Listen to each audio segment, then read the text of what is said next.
Bonjour, bonjour la famille. Nga mama bijou na meki kosala mo analyse moko. Nga moko na mi pesi réponse. Ezala kala bandeko misusu. Ezala mwasi ezala mobali. Soko linga mutu. Olinga ye bambula na bambula. O etinda kutu ta mususu. Obala. Mwasi mususu ta mususu na image ya mutu wana oyo olukaka ye pe otikala kozwa ye te. Ezala batu mususu batikaka te. Lokola tika kozwa yo te. Aluka yo na banzela nyonso to atikala kozwa yo te. Pona abanda ko se défouler et comme kefa banda ko bebisa ta mususu réputation na yo. Ezala anini. Et puis au mona mutu ango aza homme marié.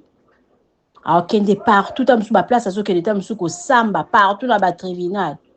Ok, homme marié, ezala kata ozwa mutu, ata obimala mutu. Ezala ba homme marié mususu, so ba tuni ye likambo na yo awangani.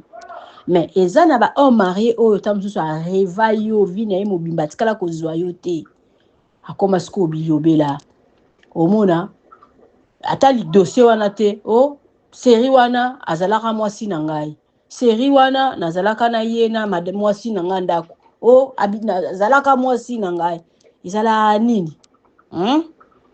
Donc, ce que ça homme marié sur respecter.